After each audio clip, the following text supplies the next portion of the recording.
Hi, I'm reading the chapter called Frobscottle and Whizzpoppers. By now, Sophie was beginning to feel not only extremely hungry, but very thirsty as well.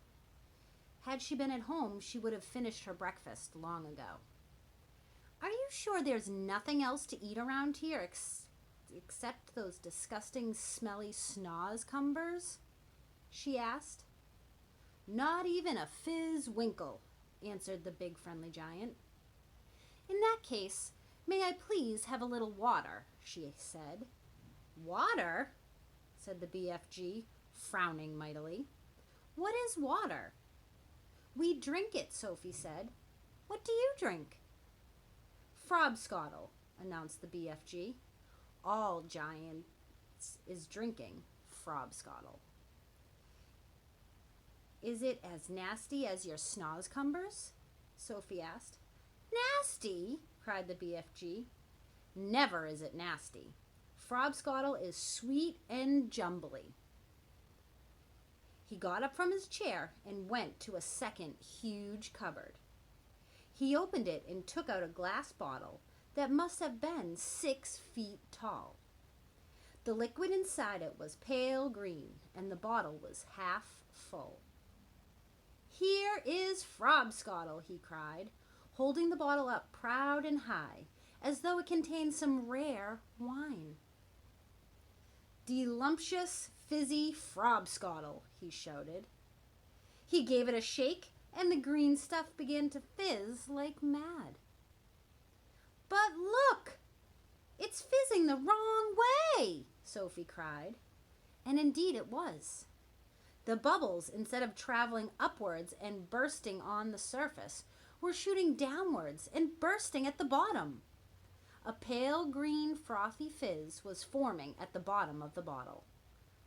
What on earth is you mean in the wrong way? Asked the BFG. In our fizzy drinks, Sophie said, the bubbles always go up and burst at the top. Upwards is the wrong way, cried the BFG. You mustn't ever be having the bubbles going upwards. That's the most flubbucking rubbish I'd ever heard. Why do you say that? Sophie asked. You was asking me why, cried the BFG, waving the enormous bottle around, as though he were conducting an orchestra. You is actually meaning to tell me you cannot see why it is a scrawny mistake to have the bubbles flying up instead of down? You said it was flushbunking. Now you say it's scroty. Which is it? Sophie asked politely. Both, cried the BFG. It's a flushbunking and a scrawny mistake to let the bubbles go upwards. If you can't see why, you must be as quacky as a duckhound. By Ringo, your head must be so full of frog squinkers and buzzwangles. I is frittered if I know how you can think at all. Why shouldn't the bubbles go upward? Sophie asked. I will explain, said the BFG. But tell me first, what name is you calling your Frobscottle by? One is Coke, Sophie said. Another is Pepsi. There are lots of them. And the bubbles is all going up? They all go up, Sophie said. Catastrophist, cried the BFG. Up-going bubbles is a catastrophist dystrophy. Will you please tell me why? Sophie said. If you will listen carefully, I will try to explain, said the BFG. But your brain is so full of bug whiffles, I doubt you'll ever understand. I'll do my best, Sophie said patiently. Very well, then. When you is drinking this cokey drink of yours, said the BFG, is it going straight down into your tummy? Is that right, or is it left? It's right, Sophie said. And the bubbles is also going into your tummy, right or left? Right again, Sophie said. And the bubbles is fizzing upwards? Of course, Sophie said. Which means, said the BFG, that they will all come swish-whiffling up your throat and out of your mouth and make a foulsome, belchy burp. That is often true, Sophie said. But what's wrong with a little burp now and again? It's sort of fun. Burping is filthsome, said the BFG. Us giants is never doing it. But with your drink, Sophie said, what was it you called it? Frobscottle, said the BFG. With Frobscottle, Sophie said, the bubbles in your tummy will be going downwards, and that could have a far nastier result. Why nasty? Asked the BFG, frowning. Because, Sophie said, blushing a little, if they go down instead of up, they'll be coming out somewhere else with an even louder and ruder noise. A Whizzpopper, cried the BFG, beaming at her. Us giants is making Whizzpoppers all the time. Whizz-popping is a sign of happiness. It is music in our ears. You surely is not telling me that a little whiz-popping is forbidden among human beings.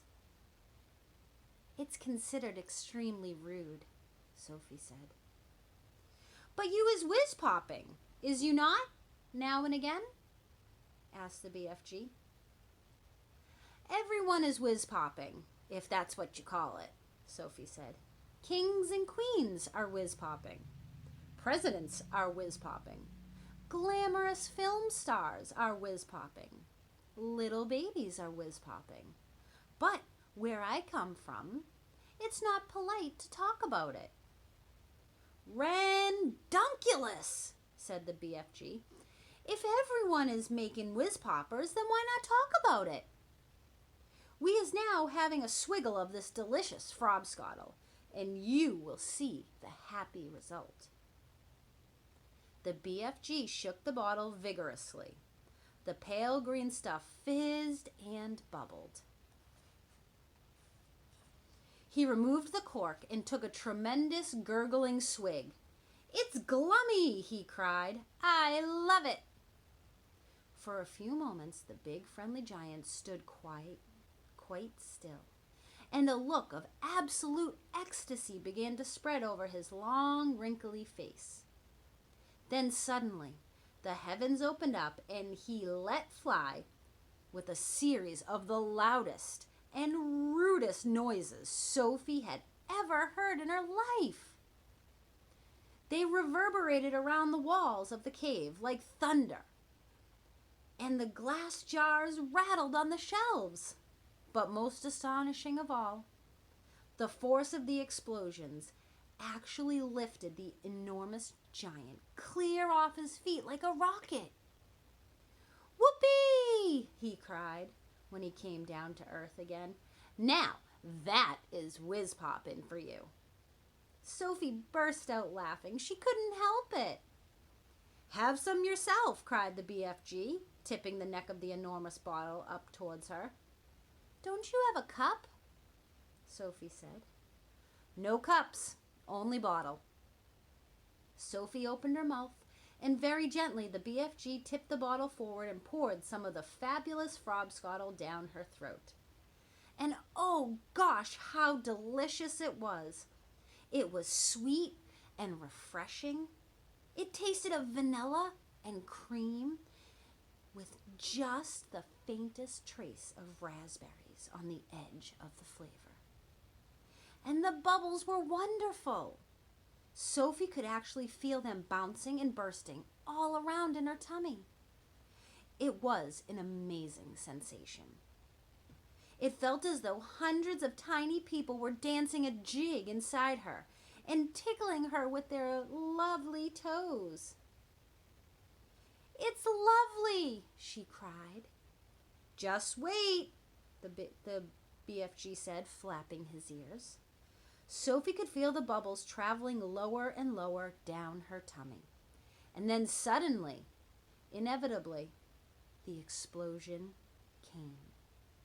The trumpet sounded, and she too made the walls of the cavern ring with the sound of music and thunder. "Bravo!" shouted the BFG, waving the bottle. "You is very good for a beginner. Let's have some more." Thank you guys. Enjoy the book.